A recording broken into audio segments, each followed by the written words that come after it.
एकादशी का व्रत कर रहे हो तो दशमी के दिन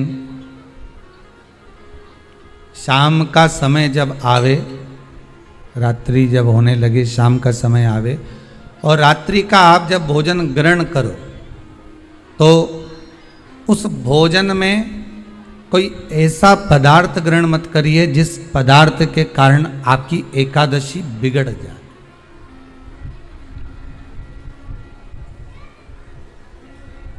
कोई बेकार भोजन हमें ग्रहण नहीं करना,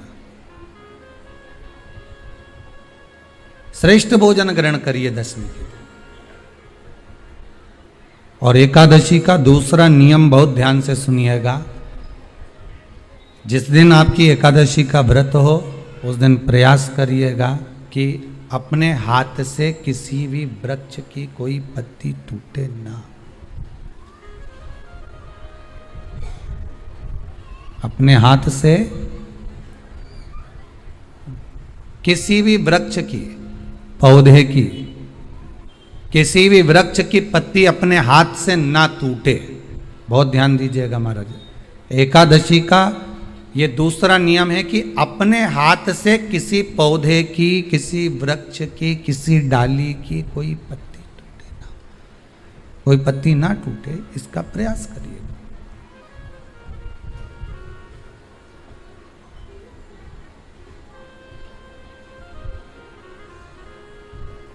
कितना सुंदर व्याख्यान कहा है, कितना सुंदर वर्णन है महाराज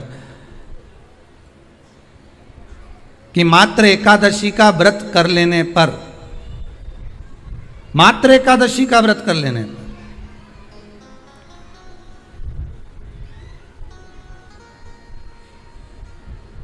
जो पूर्व में किया गया हमारा पाप कर्म है, हमने किसी जीव की हत्या करी है, हमने किसी को कष्ट प्रदान करा है, हमने किसी को अपशब्द कहा है, हमने किसी को ताने दिए, हमने किसी को आड़ा टेढ़ा कहा है, हमने किसी को गालियां दे दी है, मात्र एकादशी का व्रत ही कर लेने पर ये सारे जो दोष हैं वो समाप्त हो जाते हैं।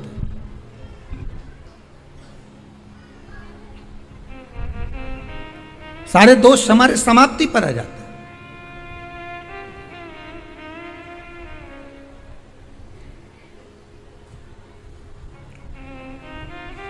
अब एक विचार करिएगा थोड़ा सा अपने मन में, अपने चित्त में, अपनी वृत्ति में एक बात उतारिएगा, एक अपने मन में एक बात को उतार कर रखिएगा कि आप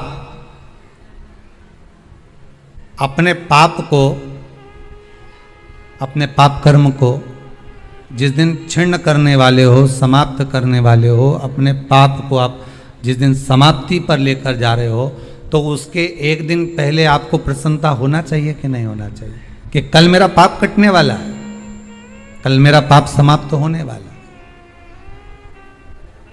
जो मैंने पाप कर्म करा है वो समाप्त होगा, जो मैंने पाप कर्म करा है वो कल समाप्त हो जाएगा। तो एक दिन पहले आपके चेहरे पर प्रसन्नता हो कि ना हो।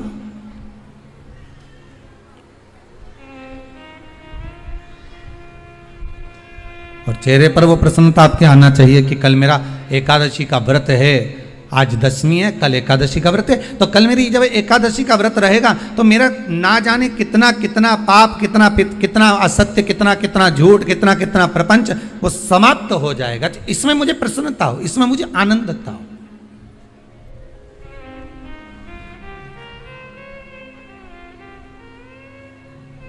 तो क्या कहा गया कि प्रयास करिएगा कि एकादशी के दिन कोई वृक्ष की, कोई डाली की, कोई कोपल की कोई पत्ती ना तोड़ी जाए। क्यों?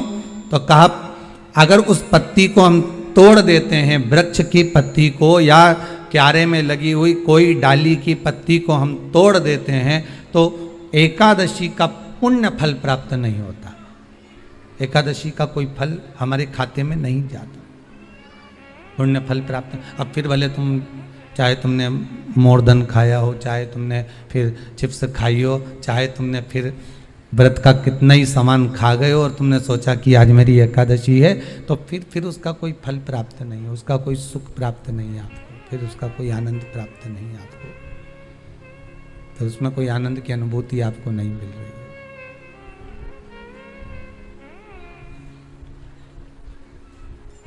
फिर उसमें कोई फल की प्राप्ति आपको नहीं हो रही। आस्था चैनल के माध्यम से जितने भी एकादशी करने वाले हैं और चतुर्थी का व्रत करने वाले हैं, बहुत ध्यान से आज की कथा सुनना कि एकादशी का आपसे आपके बच्चे पूछेंगे, मम्मी हम भगवान विष्णु का दर्शन करते हैं, हम राम जी का दर्शन करते हैं, हम कृष्ण भगवान का दर्शन करते हैं, हम भवानी माता का दर्शन करते हैं, हम शंकर जी का दर्शन करते हैं, हम सारे देवी देवताओं का दर्शन करते हैं, पर ये एकादशी माता तो कभी नजर ही नहीं आती। पूछेंगे कि नहीं पूछेंगे कि तुम जिस एकादशी का व्रत करते हो इनका जन्म कहां से हुआ, कहां जन्मी थी? एकादशी की जन्म स्थली कहां है? भाई भगवान कृष्ण की जन्मस्थली तो मथुरा है, श्री राम जी महाराज की जन्मस्थली बोल दो जम के अयोध्या है।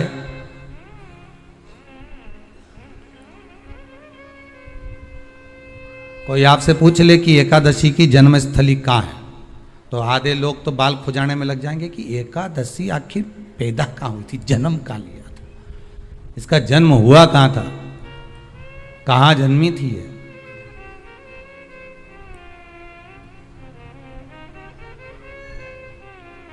इसका जन्म स्थल है कहां?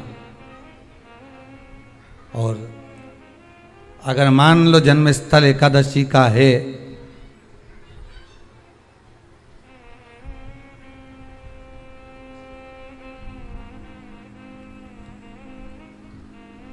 और एकादशी अगर जन्मी है, उसका जन्म हुआ है और दुनिया के लोग इतना व्रत करते हैं, उपवास करते हैं,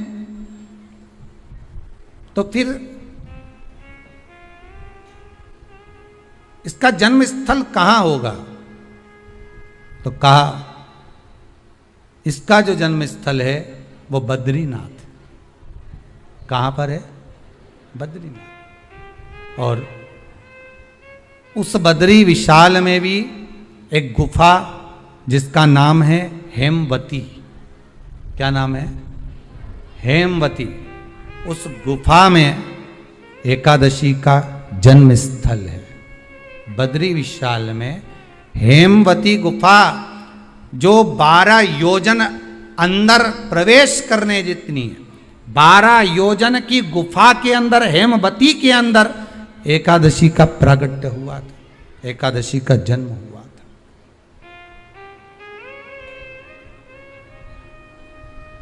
अब तो बता सकते हो ना कि कोई पूछे कि राम जी का जन्म अयोध्या में हुआ, भगवान कृष्ण का जन्म मथुरा में हुआ, और कोई पूछ ले आपका जन्म कहां हुआ था, अपन कह सकते ना सीहोर में हुआ हमारा।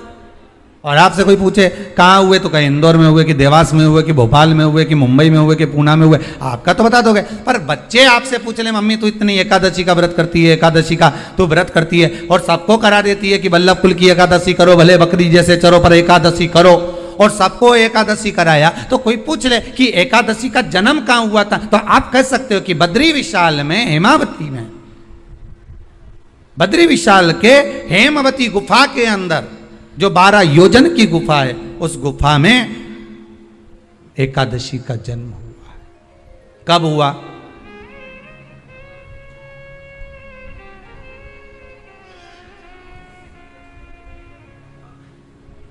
जन्म होने का कारण, राम जी के जन्म होने का कारण था रावण का संहार। भगवान कृष्ण के जन्म होने का कारण था कंस का संहार। नरसिंह भगवान के जन्म होने का कारण, प्रकट होने का कारण था हिरण्यकशिपु का संहार। वराह भगवान के प्रकट होने का कारण था कि पृथ्वी को जल पर लाकर ठहराना, हिरण्याक्ष का संहार।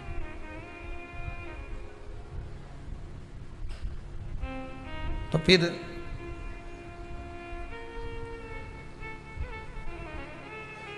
इसके जन्म का कारण क्या है?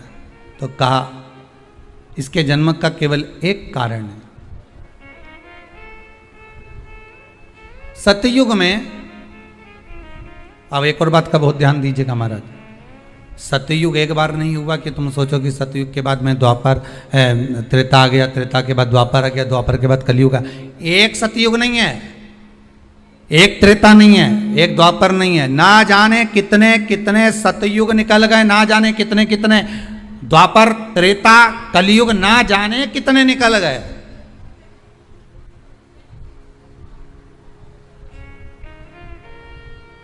और आप और हम जैसे भी इस पृथ्वी पर ना जाने कितने, अरे जम के तो बोलो, निकल गए। पृथ्वी वहीं की वहीं है, जिस मकान में रहते हो वो मकान भी वहीं की वहीं है।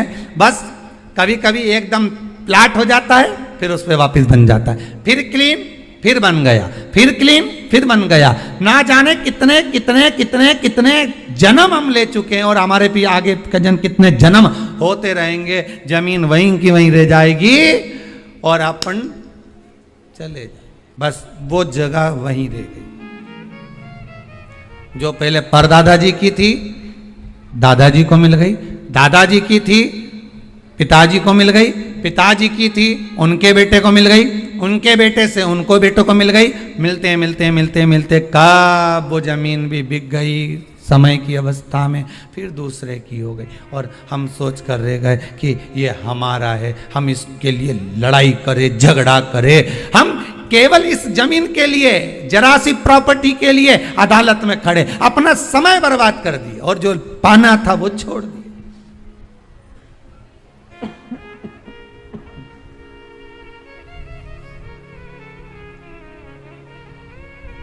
जो पाना था वो छोड़ दिया हमने।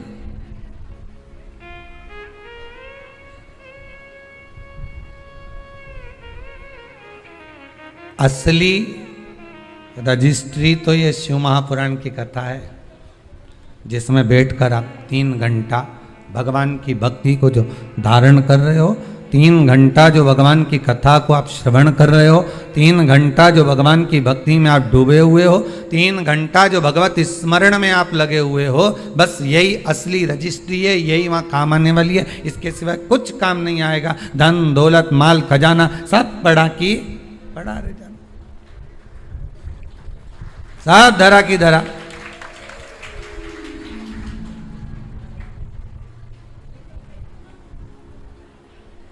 रह गया।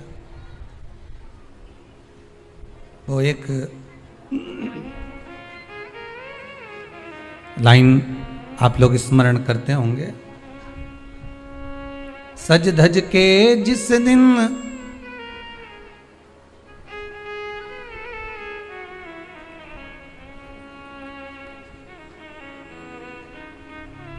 सज धज के जिस दिन मौत की शहजादी आएगी, न सोना काम आएगा न चांदी आएगा। अलमारी में धरा की धरा रह जाएगा, लॉकर में पड़ा की पड़ा रह जाएगा। लॉकर में पड़ा की पड़ा है, अलमारी में धरा की धरा है। कपड़े भी सारे घड़ी बने की बने रहे, कपड़े भी धरे की धरे रह गए, और सब पड़ा रह गया। कि छोटा सा तू कितने बड़े अरमान हैं तेरे, मट्टी का तो सोने जैसे मान है तेरे। मट्टी की काया एक दिन मट्टी मिल जाएगी, न सोना काम आएगा न चांदी आएगी, न सोना काम आएगा न चांदी आएगी। सज धज के जिस दिन मौत की शहजादी आएगी, न सोना काम आएगा न चांदी आएगी, न सोना काम आएगा ना चांदी। सब पड़ा रह जाएगा, धरा की धरा रह जाएगा, सब पड़ा की पड़ा रह गया, जीव चला गया। झगड़ा करा, लड़ाई करी, विवाद करा, खूब झगड़े पर मिला क्या? इतनी सी जमीन है, इतनी।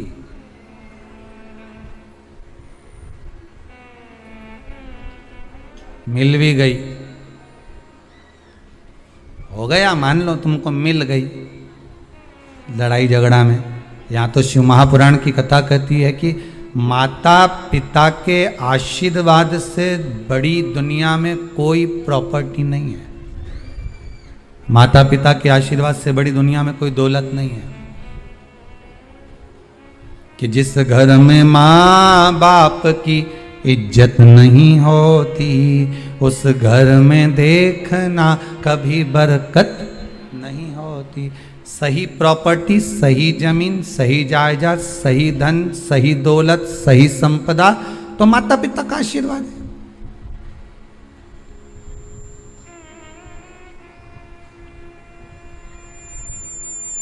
सही दौलत तो वही है, सही जायदाद तो वही है।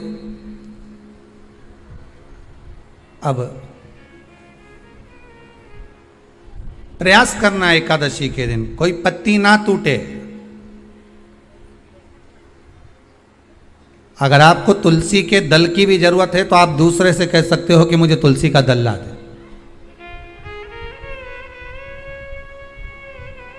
पर मेरे हाथ से मैं किसी को कष्ट ना दूं। कितने तपबल से एकादशी की उत्पत्ति हुई है, कितने तपबल से। महाराज सतयुग एक नहीं आया, ना जाने कितने सतयुग आ गए। द्वापर एक नहीं आया, ना जाने कितने द्वापर। त्रेता एक नहीं, ना जाने कितने त्रेता। कलयुग ना जाने कितने हुए, और अपने जैसे भी ना जाने कितने।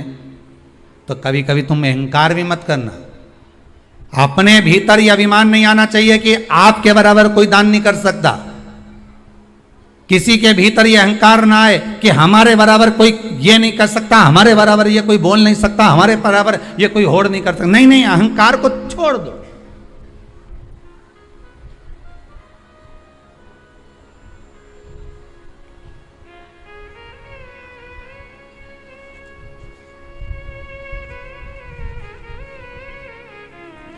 इस भारत की भूमि पर, इस भारत माता की गोद में अगर वीर भी जन्मे तो ढेर वीर जन्मे, कोई एक नहीं। कोई एक सोचे कि मेरे बराबर कोई और नहीं कर सकता। नहीं नहीं, ना जाने कितने।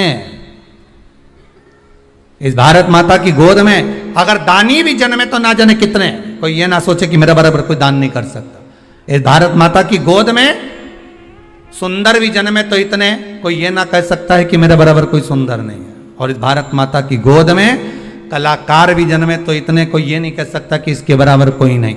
इस भारत माता की गोद में कथाकार भी ढेर जन्मे, कोई ये नहीं कह सकता कि इसके बराबर कोई नहीं। भगवान ने पैदा करा। अभिमान नहीं होना चाहिए, अहंकार नहीं होना चाहिए। ना जाने कितने हों।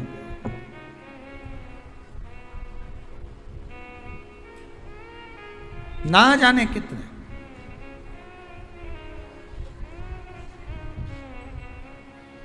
बस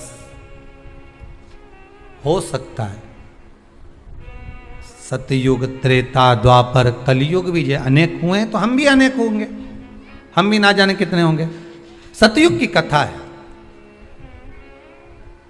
सतयुग में एक नाड़जंग नाम का एक असुर हुआ। देखिए, एकादशी के जन्म की कथा शायद आपने जिंदगी में कभी सुनी ना सुनी जीवन में, पर इस जीवन में मनुष्य की देह प्राप्त कर कर अगर आप शंकर की शिव महापुराण की कथा सुन रहे हो तो एक एक संवाद को अपने जीवन में उतार कर रखना, जिससे कई माताएं कहती है गुरुजी पहले हम ये चीज नहीं जानते थे, पर आपसे श्रवण कर कर ही तो कुछ मिलेगा। आने वाली पीढ़ी को हमको ज्ञान देना है। सियोर वाला महाराज तो 3 घंटा 2 बजे से 5 बजे तक आस्था चैनल पर, फेसबुक पर, यूट्यूब पर कथा बाज देगा। इसके बाद जवाबदारी आपकी है। कथा सुनने के बाद जवाबदारी आपकी है कि आपके बच्चों को शाम को भोजन कराते समय, आप रात्रि को अपनी बहन से बात करते समय, आप रात्रि को अपने रिश्तेदारों से बात करते समय उनसे भी प्रश्न कर सकते हो। क्यों? आज तूने कथा सुनी थी? आज अपने एकादशी के जन्म की कथा सुनी कि एकादशी कब पैदा हुई, एकादशी का जन्म कब हुआ। कौन सी जगह पर जन्मी थी? अपने को मालूम था कि राम जी कहाँ जन्मे, अपने को मालूम था भगवान कृष्ण कहाँ जन्मे, अपने को मालूम था नरसिंह भगवान कहाँ जन्मे, पर अपने को एकादशी का जन्म कहाँ हुआ यह नहीं मालूम था। आप अपनी बहन से, अपने रिश्तेदारों से बात कर सकते हो। 3 घंटे की कथा तो आप यहां श्रवण कर लेते हो आस्था चैनल के माध्यम से, फेसबुक और यूट्यूब के माध्यम से। इसके बाद की जवाबदारी आपकी है कि इस कथा का प्रसाद आप किस किस को दे रहे हो। आप कथा का फोन लगाकर किस किस को बोल रहे हो कि 2 बजे से 5 बजे तक कथा आ रही है? सुनो, व्रत शिव महापुराण की कथा है। व्रत, उपवास जो अभी तक करते आए हैं उसी को सुन रहे हैं कि अब कैसे करना चाहिए। करते तो आए पर उसको करना कैसे? कहां जन्म ले लिया? तो कहा महाराज बद्रीनाथ। कब जन्मी एकादशी? एकादशी का जन्म कब हुआ? तो कहा एक नाड़ा जंग नाम का सुर था, राक्षस, जिसके पुत्र का नाम था मुर। क्या नाम है? मुर। मुरदैत्य। ये मुरदैत्य इतना विशालकाय था, इतना विशालकाय था, रहने वाला चंद्रावती नगर का था। कौन से नगर में रह रहा था? चंद्रावती नगर। बड़ा विशालकाय।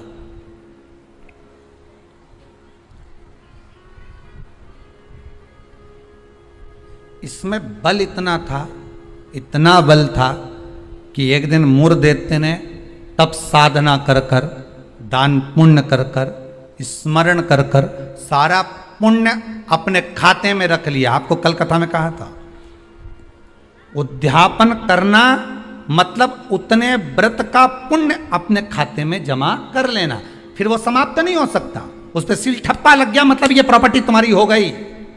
उद्यापन करना मतलब ये इतने व्रत तुम्हारे खाते में चले गए। अब ये व्रत तुम किसी को ना तो कहीं जा सकते हैं ना छिन्न हो सकते, क्योंकि इसका तुमने उद्यापन कर दिया, उस पर सील ठप्पा लग गया, उसकी रजिस्ट्री हो गई, वो आपका हो गया।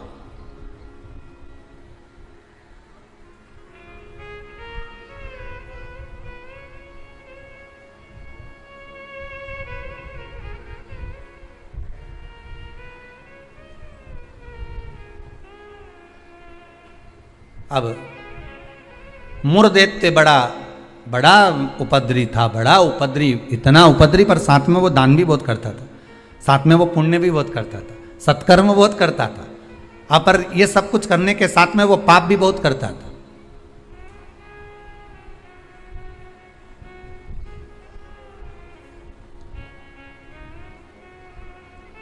बहुत पाप करता था, पुण्य के साथ में पाप भी बहुत करता था। होता है व्यक्ति पुण्य के साथ में पाप कर भी देता है। शंकर जी के मंदिर में लोटा भर के पानी चढ़ाने गया और मन में विचार कर कर गया, बताओ अपने आप को कैसी इत्र आ रही है। दूसरे को देख के अपन तुरंत उसी समय पे पाप कर दिया। बताओ अपने आप को कितनी इत्र आ रही। अरे अरे वो इतरा रहे, इतरान दे, तू तो अपना शंकर जी के जल चढ़ाने, हरि ओम बोलने, नमः शिवाय बोलने अपने घर जा। तेरे को क्या करना कि इतरा रही ने कहीं कर रही, वो करे करे करना। तुम तो शंकर जी भजो, शिव नाम जपो, शंकर का स्मरण करो और भगवान का भजन करके अपने घर जाओ बस। पर मुरदैत्य पुण्य भी करता था तो पाप बहुत करता था। इतना पाप कर्म था, इतना पाप कर्म था कि वो घबराए नहीं, बस पाप ही पाप में लिप्त हो जाए। समय आया, एक बार ये मुरदैत्य पहुंच गया अमरावती, अमरपुर, भगवान वैकुंठ अधिपति के उस भवन में जहां 33 कोटि देवता सदा विराजमान रहते हैं। ऐसे सुंदर आनंद में भगवान के धामों में पहुंच गया और जिस इंद्रलोक में जाता तो इंद्र को पकड़कर जमीन पर फेंक देता। अब बहुत अच्छे से सुनिएगा महाराज, देवता ऊपर जब युद्ध करते थे और युद्ध के मैदान से नीचे गिरते थे तो मृत्यु लोक में नहीं आते थे। कहाँ नहीं आते थे? मृत्यु लोक में। पर मुरदैत्य इतना बलवान था कि देवताओं को जब पकड़कर फेंकता था तो किसी लोक में नहीं जाते थे, मृत्यु लोक में ही जाते थे। अब बल देखिए कितना प्रबल होगा। कोई लोक नहीं, ऊपर से फेंका तो डायरेक्ट नीचे।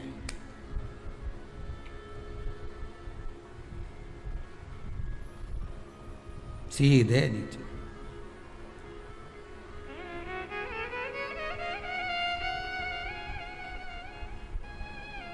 जितने लोक उतने देवता, और जितने लोक उतने देवता।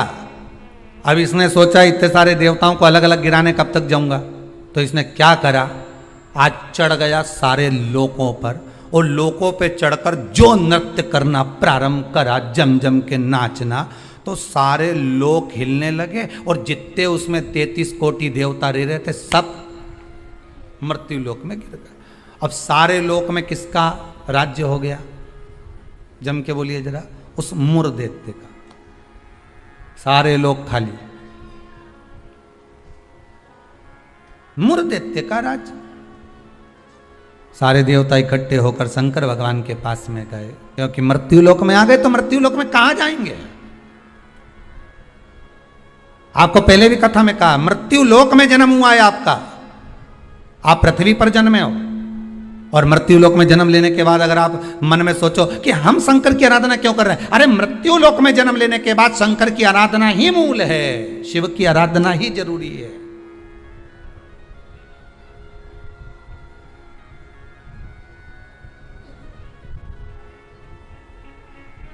कहां जाएं, किससे कहें।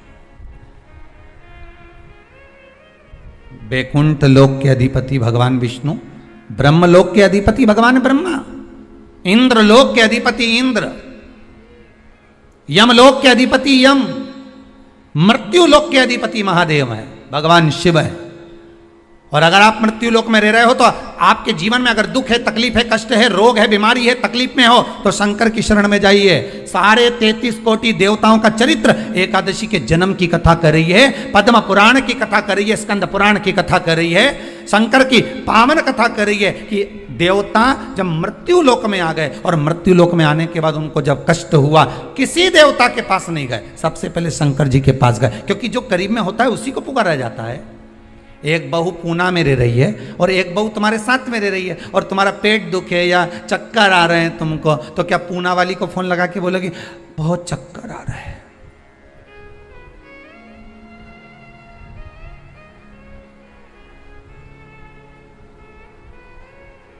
पूना वाली आएगी? अरे बोलो जम के तो बोलो।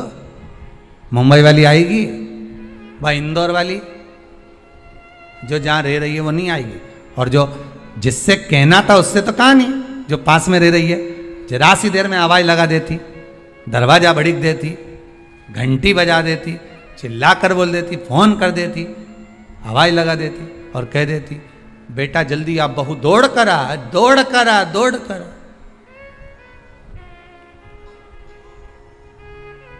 बोलो आती कि नहीं आती? कितना भी झगड़ा हो, कितनी भी लड़ाई हो गई हो, तो भी किसी को तकलीफ में है तो ऐसी कोई बहू नहीं होती जो दौड़ कर ना आए। तकलीफ में होगी, भले कितना भी झगड़ा कराओ, कितनी भी लड़ाई करियो, कितना भी विवाद हो, दौड़ के आ गए और आई तुरंत, क्या हो गया मम्मी? बस मेरे को चक्कर आ रहा है। अब तुमने पूना वाली को बुलाया, इंदौर वाली के बुलाया, बड़नगर वाली के बुलाया, ने पीपरठौन वाली के बुलाया, ने नीमच वाली के बुलाया, सब क्या बुलाया तुमने, पर तुमने उसको नहीं बुलाया जो पास में थी।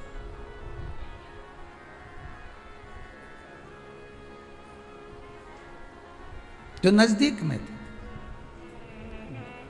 मृत्यु लोक में जब देवता नीचे गिर गए तो इनके नजदीक में कौन थे? भगवान शंकर। जब शंकर भगवान नजदीक में थे तो सारे देवता शिव जी के पास दौड़ कर गए, भोलेनाथ जी के पास दौड़ कर जाकर हर हर महादेव, हर हर महादेव, हर हर महादेव। जैसे ही हर हर महादेव बोला, शंकर भगवान के नेत्र खुल गए। शिव जी ने पूछा कैसे आना हुआ ये तो बताओ। कहा महाराज जी ये वो मुर दैत्य ने हम सबको नीचे पटक दिया। अच्छा तो फिर क्या चाहते हो? बस उस मुर दैत्य का संहार कर दो। शंकर भगवान बोले मुर दैत्य का संहार मैं करूंगा?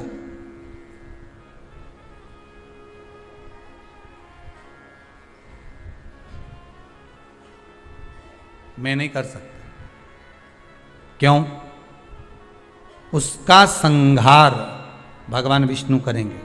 उनसे जब कहो जाकर, तो भगवान विष्णु तो हमारे, हम 33 कोटि देवता नीचे नजर आ रहे हैं पर भगवान विष्णु कहीं नजर नहीं आ रहे। हमको तो लग गया ऊपर से पटका होगा तो वो नीचे चले गए होंगे।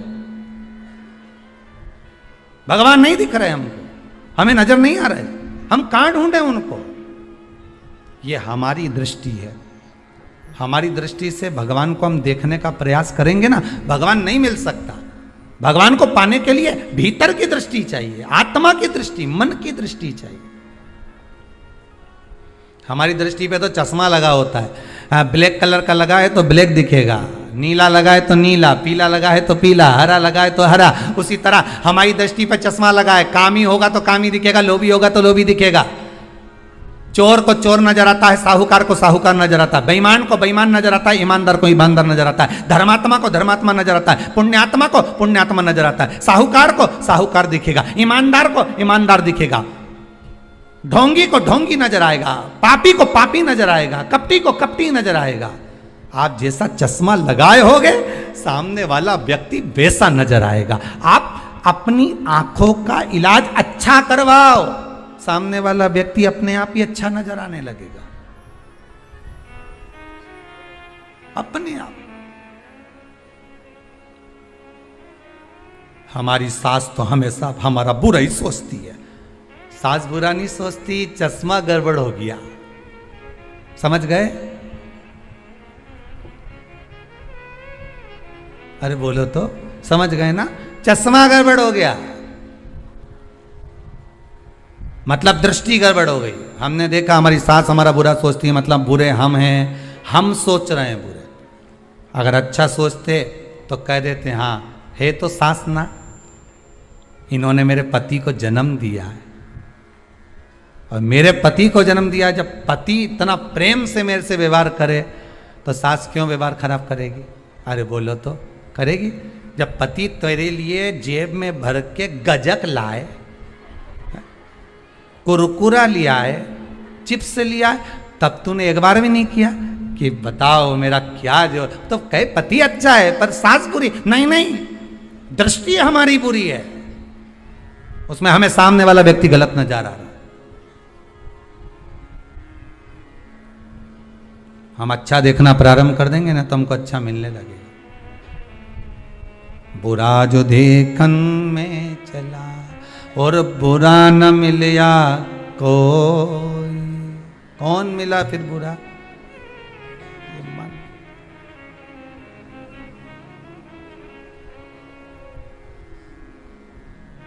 इस मन को बुरा कर।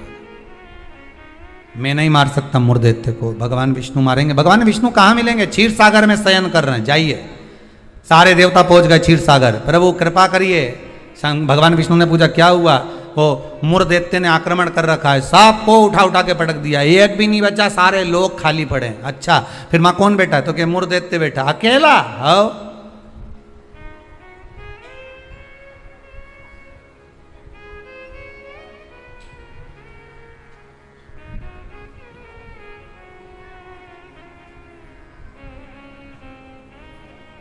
वो अकेला बैठा है। हाँ,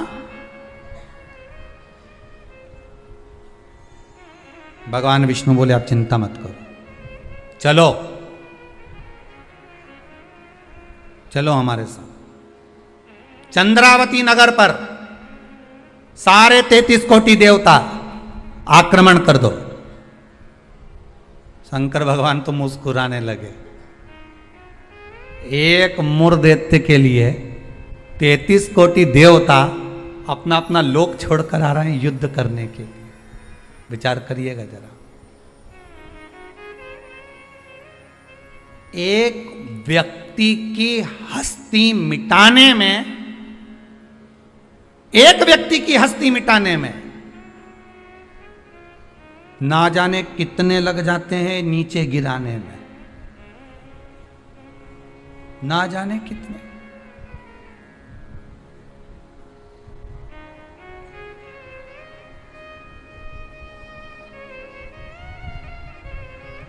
जब व्यक्ति मर जाता है तो दुनिया के लोग रोते हैं, बेचारा मर गया। और जो मर गया उसको वापिस जिंदा कर दे भगवान तो फिर खो जाते हैं, फिर उड़ गया, वापिस उड़ गया। फिर ना जाने कितना मेहनत करेगा, कितना कमाएगा, ना जाने कितनी बिल्डिंग बना लेगा, ना जाने कितना धन जोड़ लेगा, खो गए, मरा तो रो गए। संसार का नियम है।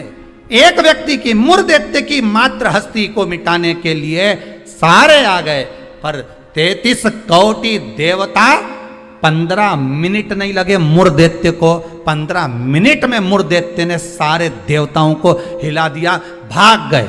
सारे 33 कोटि देवता भाग गए। तब भगवान विष्णु अकेले युद्ध के मैदान में थे, अकेले युद्ध के मैदान।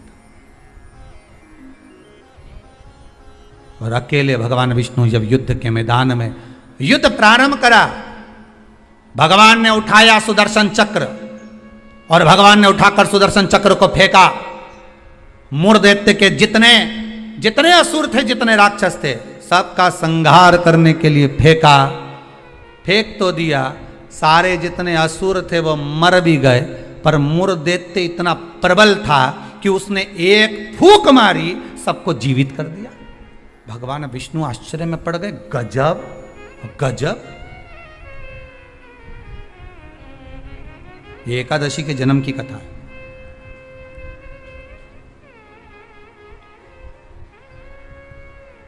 गजब हो गया, इतने सारे मरे और एक क्षण में भगवान ने तो सुदर्शन फेंका ने, सब घूम के गया ने, सबके मार के आया।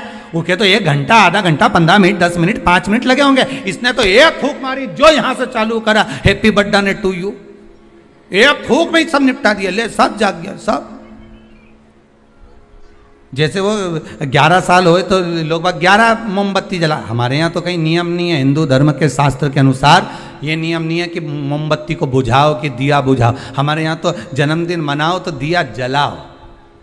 और पहले बात तो जन्मदिन मनाओ तो पहले सोच के मनाओ कि 14 साल के हो गए, मतलब भगवान के करीब जाते जा रहे हैं, करीब।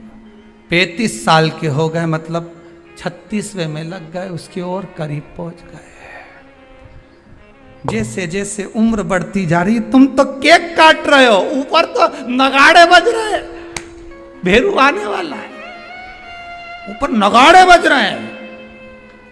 68 का हो गया, गांव के लोग जन्मदिन मना रहे, ऊपर कह रहे तैयारी कर लो रे, थोड़ा और बचा है, आने वाला।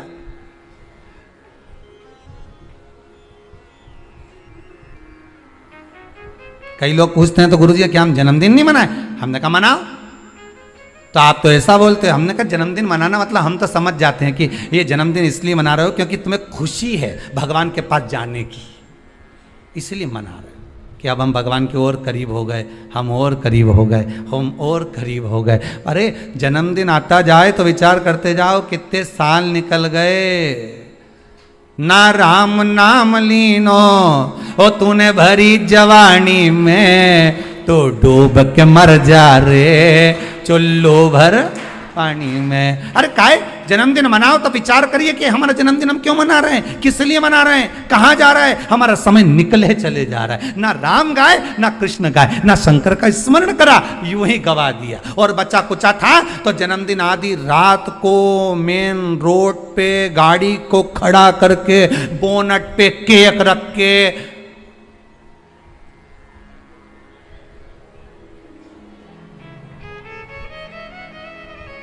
बेचारा इतना अच्छा व्यक्ति का जन्मदिन रोड पे मना रहे जैसे बेचारा अनाथ है रे, इसका कोई नहीं बापड़ेगा। उसके घर में उसकी मम्मी है, उसके घर में उसके पिताजी हैं, उसके घर में उसका भाई है, उसके घर में पूरा परिवार है, और जन्मदिन कहाँ मना रहे? रोड पे। हैप्पी बर्थडे टू यू, क्योंकि अनाथ है तो जन्मदिन रोड पे मन रहा है। अगर अनाथ नहीं होता तो जन्मदिन उसके माता पिता को खड़े रखकर मनाते कि इस माता ने जन्म दिया है तेरे जैसे बेस्ट फ्रेंड को, इसको जन्म दिया है, इस माता ने मेरे दोस्तों को जन्म दिया। खुश होते कि माता पिता ने जन्म दिया। सबसे पहले जन्मदिन पर अगर पूजन करना है तो माता पिता के गले में माला पहनाओ कि इनने तुम्हें जन्म दिया है, तुम्हारे जैसा व्यक्ति इसने पैदा किया है, तुम्हारे जैसे जीव को इसने जन्म दिया है। तुम्हें जो दोस्त मिला, तुम्हें जो फ्रेंड मिला, जो तुम्हें, समझ गए? भेरू के भेरवी ने भेरवी के भेरू लिया। तो जिसने जन्मदिन की खुशी उनके सामने मना।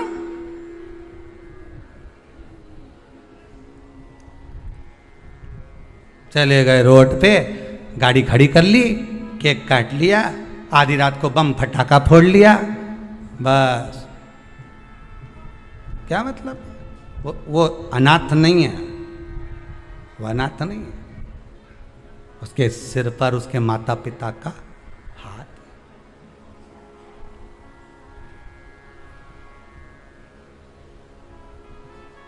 ने एक फूंक मारी केक की, सारी मोमबत्ती बुझा दी। और इस मुर्देत ने एक फूंक मारी ने जितना गिरा पड़ा था नहीं सबके जगा दिया एक ही में।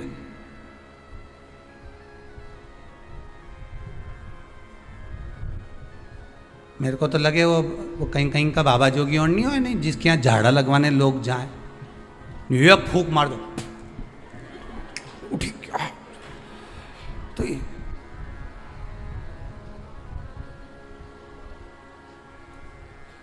देखा एक फूंक में उठ गया। तो जो उठा उससे पूछा कितना समय से बीमार पड़ा था ने, महाराज जी ने एक फूंक मारी ने उठ गया। वो बोला फूंक से उठा नहीं हूं, महाराज जी के मुंडा में ऐसी बदबू आई रही थी, एक बार में उठ गया। इसलिए भगाई, दूसरी मार देगा फूंक तो निपटी जाऊंगा तो मैं जाऊंगा। और क्या कह गया महाराज जी के कान में, कहीं पायरिया की कहीं बीमारी बीमारी तो नहीं है मुंडा में? फूक में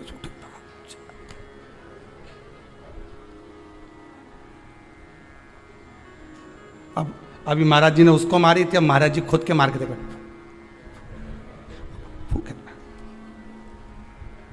मुर्देते ने जो फूक मारी ने सब पड़िया ने सब उठी गया एक साथ, सारा की सारा उठ के बैठ गया। अब तो भगवान भी सोचे क्या करें।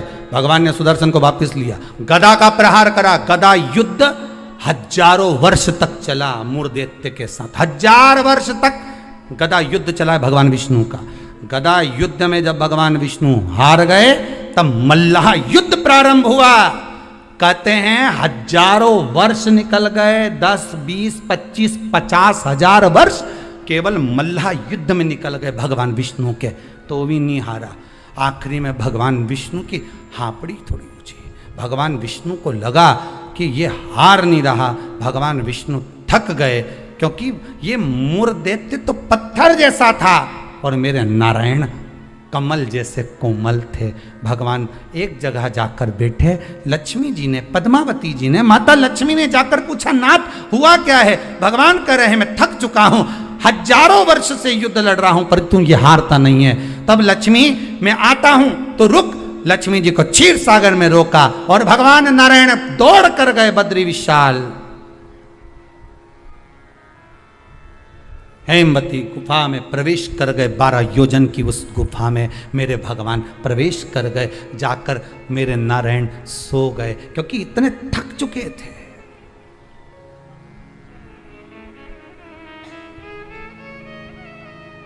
इतने थक गए थे और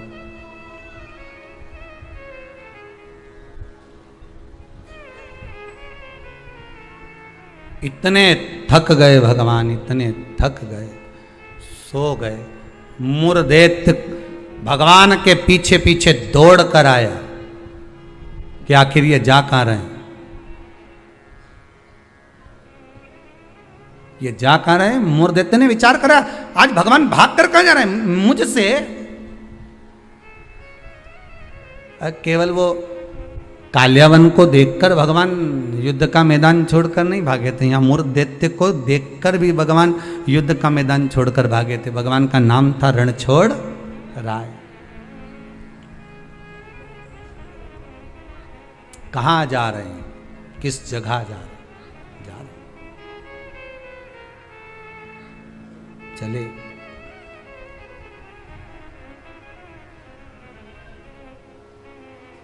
गुफा में मुर्देत्य ढूंढते ढूंढते उस हेमवती गुफा के अंदर प्रवेश करने लगा।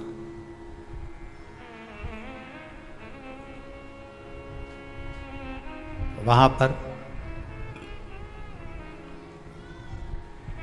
हेमवती गुफा में जैसे ही प्रवेश करा, उस समय पर पाप पुरुष, कौन सा पुरुष है? पाप। व्यक्ति का जो पाप होता है, जब वो पुण्य वाली जगह पर जाता है, सत्कर्म वाली जगह पर जाता है, तो उसका जो पाप पुरुष है, उसका जो पाप है, वो उसके सामने आकर खड़ा हो जाता है। बहुत ध्यान देना। क्यों कहते हैं कि मंदिर जाओ, क्यों कहते हैं तीर्थ जाओ, क्यों कहते हैं सत्संग में जाओ, क्यों कहते हैं कथा स्मरण में बैठ जाओ, क्यों कहते हैं? हमारा जो पाप है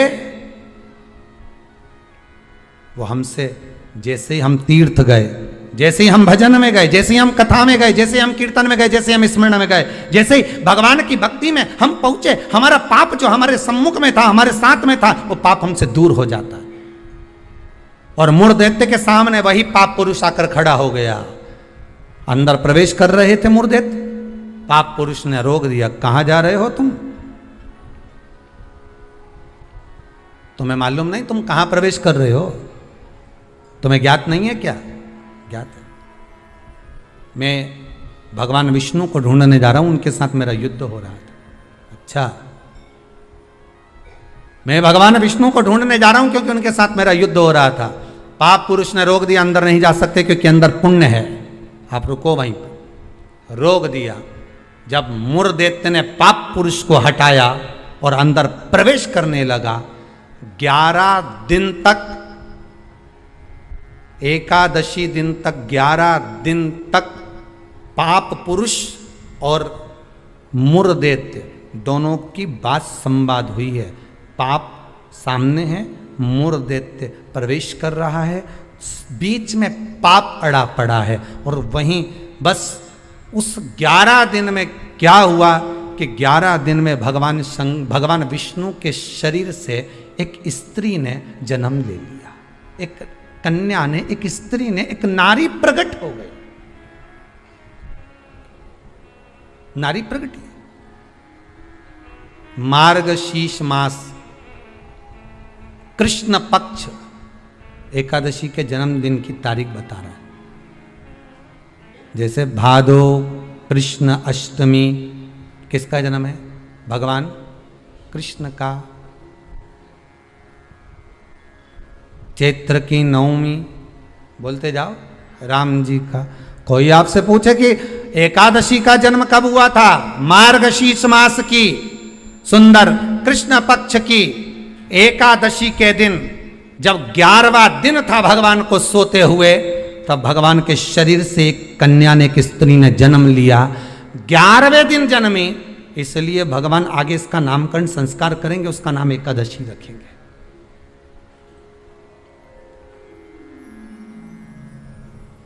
इसी को कहते उत्पत्ति एकादशी, उत्पन्ना एकादशी। प्रकट हो गए। आप पुरुष ने देखा कि कोई कन्या आ रही, बड़ी सुंदर है, बड़ी सरल, बड़ी अच्छी दिख रही है। और पाप पुरुष ने देखा इतनी सुंदर कन्या, इतना सुंदर उसका स्वरूप।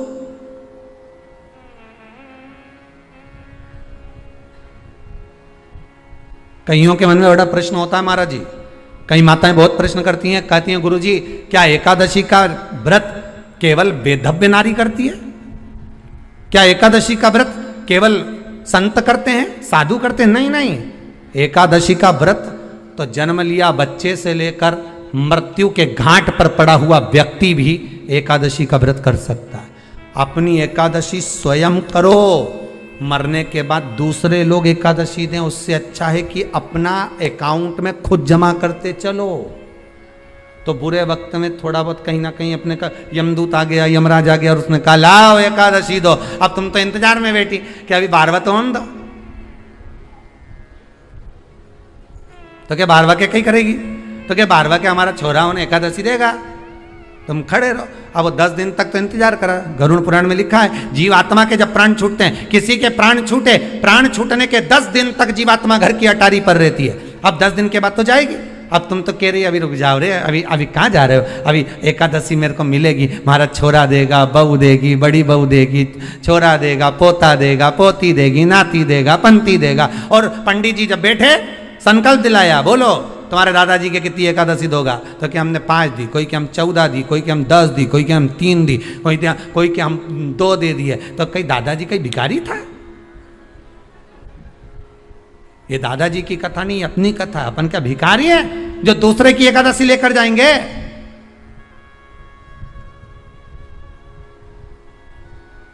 अपन अपनी एकादशी खुद करो, स्वयं एकादशी करो, फिर कहूंगा भले बकरी जैसे चरो, पर एकादशी कर। स्वयं अपने लिए एकादशी करो।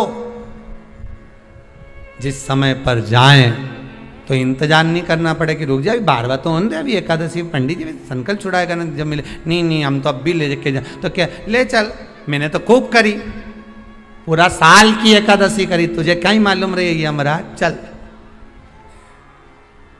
चल मुझे ले चल।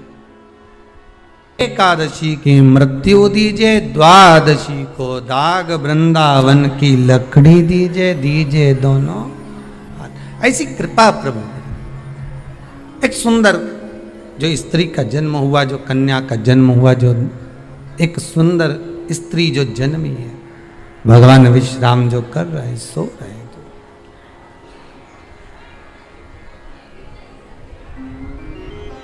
प्रकट हो गई। एकादशी का जन्म मार्गशीर्ष मास कृष्ण पक्ष एकादशी उत्पन्ना, उत्पत्ति एकादशी प्रकट। पाप पुरुष एकादशी को देखा, भाग गए। कितना सुंदर व्याख्यान वर्णन है, जरा ध्यान दीजिएगा कि मात्र एकादशी का दर्शन ही पाप पुरुष ने करा और वो भी भाग गया। घर में अगर कोई एक व्यक्ति एकादशी का व्रत करता है तो उसके घर में पाप प्रवेश नहीं करता। ये देखिए कितना सुंदर व्याख्यान। पाप पुरुष भागा। मुरदैत्य सामने खड़ा था। जैसे सुंदर स्त्री को देखा मुरदैत्य ने हाथ आगे बढ़ाया, इतने में एकादशी माता ने तुरंत जो हाथ का धक्का दिया कि मुरदैत्य ने जैसे देवताओं को नीचे पटका था वैसे ही मुरदैत्य भी भूमि पर गिर पड़ा। बहुत ध्यान देना, अगर आप किसी को नीचे गिरा रहे हो तो अपनी भी तैयारी पूरी कर कर रखना कि तुम भी कहीं ना कहीं नीचे गिरोगे, आज नहीं तो कल। आप किसी के लिए खड्डा खोद रहे हो, तैयारी रख कर रखना, एक दिन आपके लिए भी तैयारी होता है। घर में एक बूढ़े पिताजी रहते थे, तो पत्नी ने कहा तुम्हारे पिताजी बहुत खांसते हैं, बच्चों को पढ़ने में तकलीफ होती है, एक काम करो इनको माली के कमरे में ठहरा दो, चौकीदार वाले, चौकीदार के कमरे में पिताजी को। हाँ, फिर रोटी वोटी भोजन वोजन क्या करेंगे, मैं यहाँ से सब भेज दूंगी, तुम चिंता मत करो। पिताजी को चौकीदार के कमरे में ठहराओ, एक घंटी लगा दो, पिताजी घंटी बजाएंगे, मैं यहाँ से सामान भेज दूंगी। ठीक है। पिताजी से बेटे ने कहा पापा बाबूजी आप पीछे के कमरे में ठहर जाओगे क्या चौकीदार वाले? हाँ बेटा, मुझे तो सोना है, कहीं पर भी सो जाऊं, उसमें क्या दिक्कत। हाथ जोड़ के पिताजी आपसे हाथ जोड़ता हूं, आप इस मकान में अंदर कभी मत आना, आप बाहर रहो। ठीक है बेटा, अगर आप बोल रहे हो तो मुझे कोई दिक्कत नहीं है। ठीक है, एक घंटी लगा देता हूं, बजा देना, पानी ले आएगी बहू, भोजन ले आएगी, नाश्ता ले आएगी, चाय ले आएगी। ठीक है।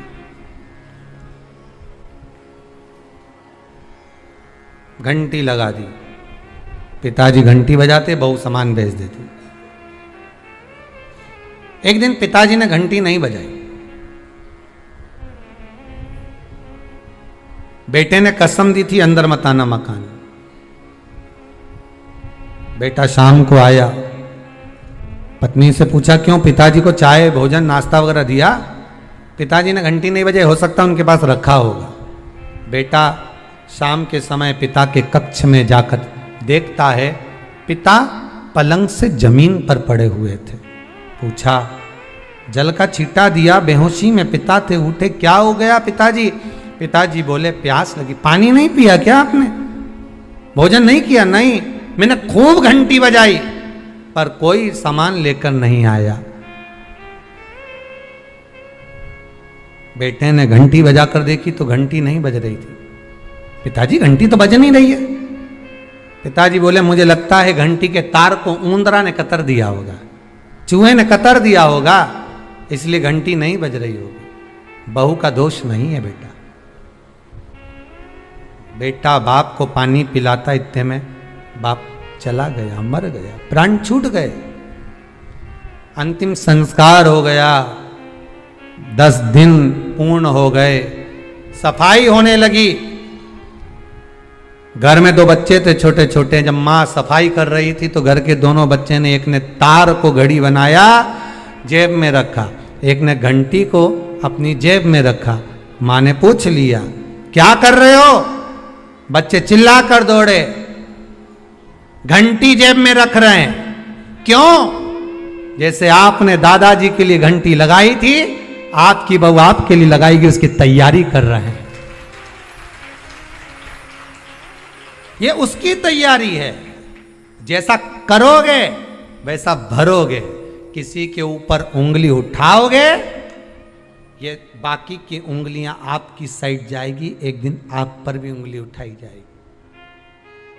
किसी के लिए अपयश करोगे, एक दिन अपयश आपको भोगना पड़ेगा। किसी के लिए आप शब्द बोलोगे, वो शब्द आपको भी झेलना पड़ेगा। किसी के लिए बुरा करोगे, बुरा आपको भी झेलना पड़ेगा। मत बुरे कर्म कर बंदे, वरना पछताएगा। भगवान की आंखों से तू बच नहीं पाएगा, तू बच नहीं पाएगा। कब तक बचोगे?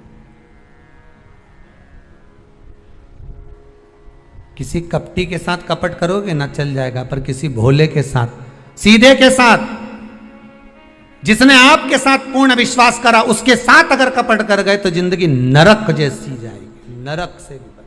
भोला है कोई घर में, आपके परिवार में कोई सीधा है, भोला है, बहुत सरल है, किसी के बीच में नहीं बोलता, उसके साथ अगर आप कपट करोगे तो आपको रोना तो बहुत पड़ेगा साहब, बिलकना तो पड़ेगा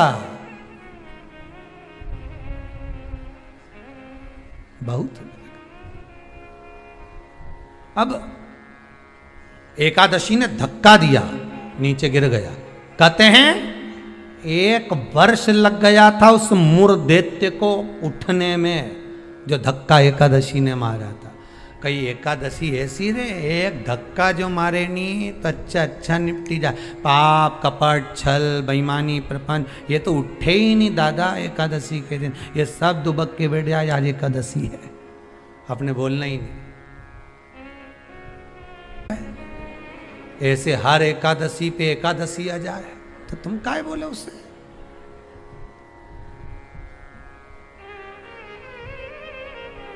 और फिर वो आंखों दिखाए जम के, समझ लेना एकादशी माता आज गुस्से में है। तो क्यों बोलने जाओ तुम उसको?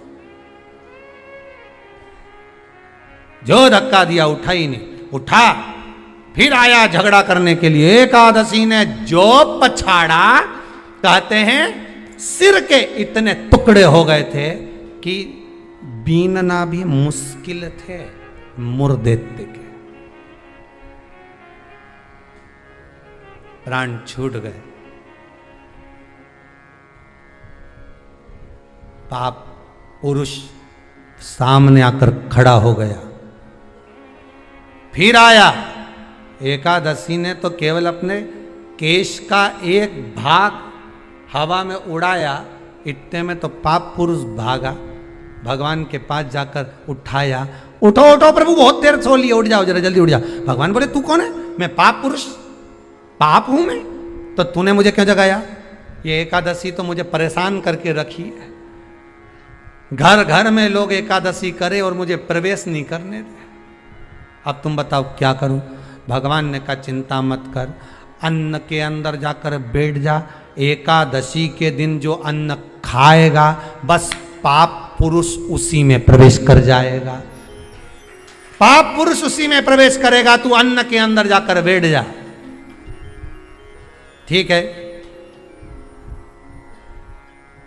मैं अन्न के अंदर जा, भगवान के नेत्र खुले, एकादशी को देखा, इतनी सुंदर एकादशी थी साहब। इसलिए शास्त्र कहता है कि जितनी एकादशी होती है 26 की 26 एकादशी का अगर आप वर्णन करेंगे, 26 की 26 एकादशी का यदि आप स्मरण करेंगे तो एक एक एकादशी का अगर नाम स्मरण करें तो कितना कितना सुंदर। चैत्र के महीने में 2 एकादशी, कामदा पाप मोचन, बैसाख में 2 वरुथनी मोहिनी, ज्येष्ठ महीना अपरा निर्जला, आषाढ़ योगनी देवशवनी, श्रावण महीने की कामिका पुत्रदायिनी, भादो महीने की अजा परिवर्तनी, अश्विनी महीने की इंद्रा पापकुशा, कार्तिक महीने की रमा प्रबोधनी, मार्गशीर्ष मास की उत्पन्ना और मोक्षदा, पौष महीने की सफला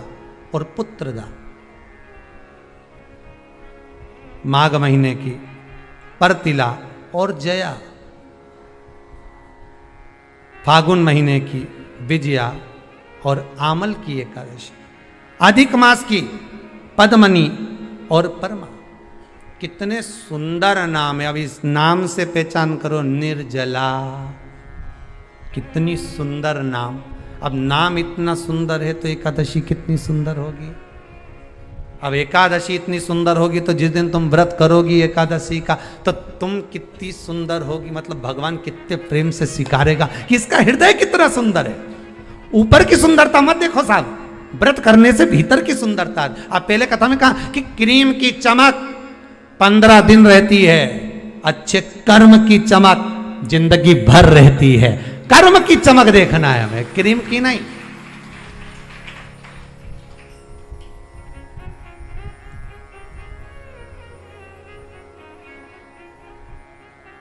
ये क्रीम वालों पे तो केस लगा देना चाहिए कि हम इतने काले थे अभी तक गोरे नहीं हुए। 50,000 रुपए की पूरी क्रीम पोत ली, जैसे कि जैसे ही है। 50,000 तुम लगाओ, 1 लाख वापस लिया। हमने 50,000 की क्रीम लगाई, तुमने लिखा था उसमें एकदम सुंदर हो जाओगे, गोरे हो जाओगे। और टीवी पे तो फोटो ऐसा दिखाओ 1 मिनट में बस वो यूं ही लगाए नहीं गोरी हो जाए। और हम तो पूरी सालों लगाते लगाते हो गए अभी तक जैसा कि जैसा, ये जैसा कि जैसे ही रिया, कहीं अंतर ही नहीं आया। तो बताओ, तुम बताओ गोरा कब होंगे? तो क्रीम वाले भी कह देंगे रे हमने तो शिव पुराण सुनी थी, बाहर की चमक से हमें कोई मतलब नहीं। हमने तो शिव पुराण में सुना था कि भीतर की चमक चाहिए। क्या करें बाहर की चमक का? ये चमक ये दमक फुल्ल बन में महक सब कुछ सरकार तुम ऐसे है। अभी बाहर की चमक का करोगे क्या? 2 तरह का पार्लर होता है, ब्यूटी पार्लर 2 तरह का। एक आपके घर के बाहर भी होगा, जहाँ जहाँ आप रहते हो ना, जिस जिस शहर में रहते हो, जो कथा सुन रहे हो टीवी पे, आस्था पर या मोबाइल पे सुन रहे हो, जिस मोहल्ले में कॉलोनी में रहते हो वहाँ लिखा रहता होगा ब्यूटी पार्लर। अब उस पार्लर में, और एक पार्लर ये भी है शिव पुराण का, बस अंतर इतना है, उस पार्लर में लड़की का श्रृंगार होता है, बाहर का श्रृंगार होता है जिससे पति रीत जाता है। और इस शिव महापुराण के पार्लर में आत्मा का श्रृंगार होता है जिससे महादेव रीत जाता है। पार्लर यह भी है, पार्लर वो भी है। वो बाहर का है, ये भीतर का है। इसमें आत्मा का श्रृंगार होगा। अब आज तुम लोग जब कथा सुन के उठो ना और कहीं जाओ और कोई तुमसे पूछे कहाँ गई थी, दिखी नहीं, तो कहना पार्लर में बैठी थी। तो क्या बता 90 साल की, 80 साल की और पार्लर में बैठी? हाँ, बस अंतर एक ही है उस पार्लर में, उस पार्लर में। जो वो बाहर वाला पार्लर होता है ना, तो वो ऐसी ककड़ी धर के बिठा दे,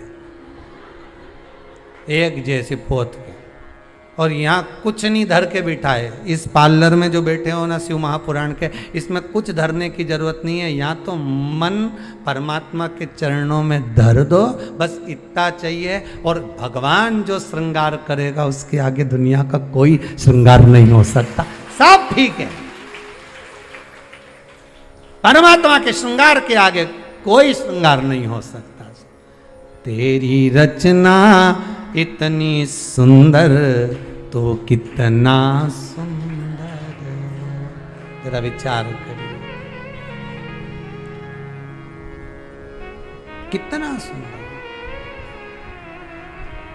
रचा है सृष्टि को जिस प्रभु ने, वही ये सृष्टि चला रहे।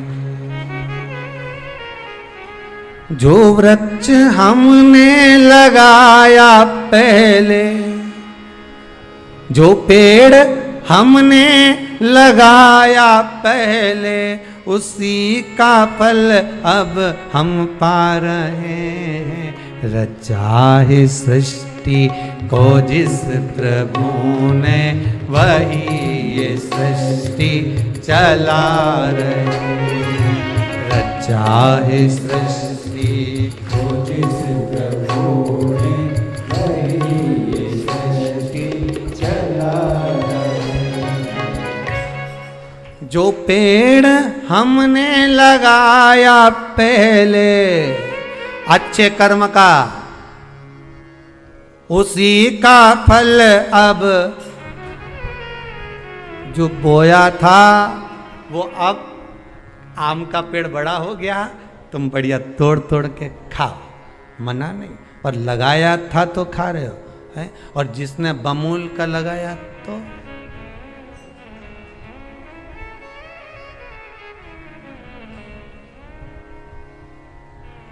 जो पेड़ हमने लगाया पहले और कांटा चुभ गया, उसी का फल अब हम पा रहे हैं। रचा है सृष्टि को जिस प्रभु ने, वही ये सृष्टि चला। ये उसी का कितना लेवल मिलाता, देखो तो सही। लोग कह रहे थे जनसंख्या बढ़ गई, जनसंख्या बढ़ गई। भगवान ने कहा चिंता मत करो, 2 लेहर में सब बराबर, काहे का टेंशन लेते हो। और अभी तो तीसरी की तैयारी चल रही है। तुम्हारा क्या विचार है रे?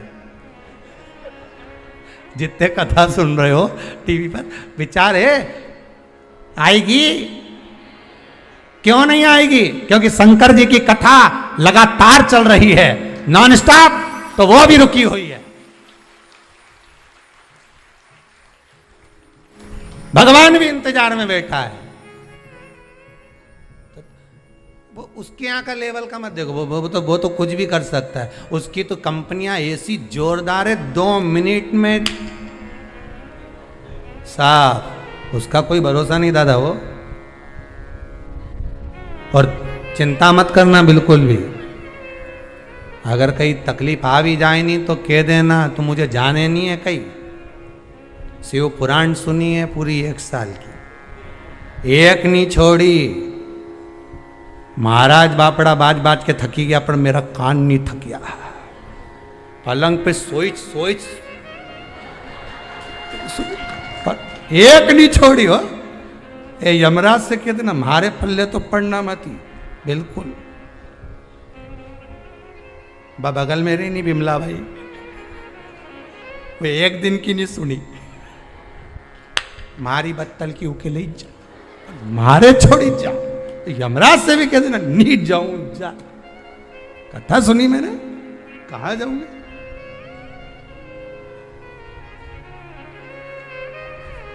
अब कहां जाए? जो पछाड़ा, एकादशी ने जो पछाड़ा और मुर देते मरा, मुर देते तो मर गया, समाप्त तो हो गया। वो जो 11वें दिन जन्मी थी, उसने हाथ जोड़कर निवेदन करा नारायण से। नारायण ने पूछा तुम कौन हो, इतनी सुंदर हो तुम, इतनी सुंदर कौन हो तुम? आखिर कौन हो तुम, इतनी सुंदर कौन हो? कहा, महाराज भगवान विष्णु से कह रही है, मैं आपके शरीर से प्रकट हुई हूं। 11 दिन तक आप विश्राम करें, आपका हृदय, आपका चित्त, आपकी वृत्ति से मैं प्रकट हूं। भगवान ने कहा, तू 11वें दिन जन्मी है, मैं तुझे एकादशी नाम देता हूं। मांग, तुझे क्या चाहिए? मांग ले, तुझे क्या चाहिए? क्योंकि तूने मुर दैत्य को मारा है जो कोई देवता नहीं मार पाए। बोल, तुझे क्या? सारे देवता जहां हार गए थे वहां तू प्रकट होकर तूने संहार किया। मांग, तुझे क्या चाहिए? एकादशी ने भगवान विष्णु से कहा, नाथ प्रभु वर दे दो, मृत्यु लोक में जो मनुष्य मेरा व्रत करेगा, चाहे जलचर, थलचर, वायुचर या सांसारिक मनुष्य, मेरा अगर एकादशी का व्रत करेगा, प्रभु उसके यहाँ धन धान्य वैभव सुख संपदा बढ़ेगी और उस जीवात्मा को नरक नहीं भोगना पड़ेगा, सीधे वैकुंठ का उसको वास मिलेगा। जब जीव आत्मा को लेकर चला जाएगा, यम के दूत जब बंदी बनाकर ले जा रहे होंगे उस जीवात्मा को, जिसके प्राण छूटे होंगे, यम के दूत जब बंदी बनाकर ले जा रहे होंगे, तब मुझे वर दो कि मैं इसका हाथ पकड़कर बेतरनी से पार उतार कर सारे नरकों से निकालती हुई आपके धाम में लेकर आऊं। भगवान ने वर दे दिया, तथास्तु।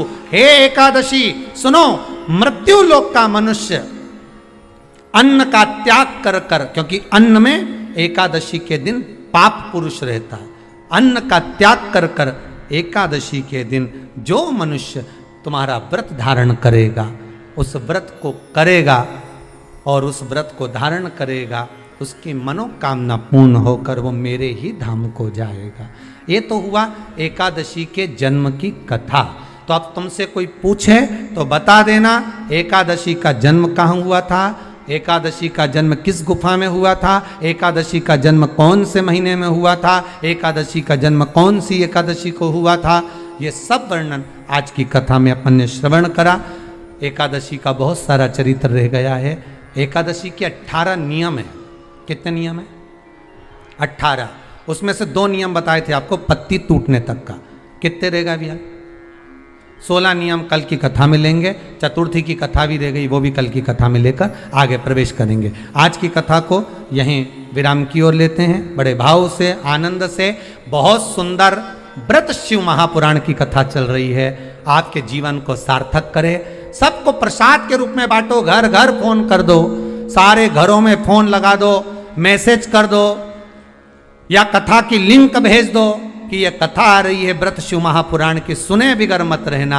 मालूम पड़ेगा कि हम इतने साल से एकादशी कर रहे हैं, उसका जन्म कब हुआ है, क्यों आई वो, किसको मारा उसने, क्या कारण था कि अन्न नहीं खाते। ये सारा चरित्र सुनते सुनते कल कथा में और प्रवेश करेंगे। 16 नियम रह गए हैं, 18 में से 2 वर्णन करें। 16 नियमों को और आगे सुनेंगे और उसको सुनते हुए चतुर्थी के व्रत का क्या विधान है उसमें प्रवेश करेंगे कि चतुर्थी के व्रत में जो आखा दाना रखा जाता है उसका महत्व क्या होता है। चतुर्थी के व्रत में जो कलश में पानी भरा जाता है उसका महत्व क्या होता है। चतुर्थी के व्रत में क्यों चूरमा बनाया जाता है, उसका नियम क्या होता है। तो उसका सारा व्याख्यान कल की कथा में लेंगे। आज की कथा को यहाँ विराम देते हैं। हर हर महादेव, हर हर महादेव, हर हर महादेव।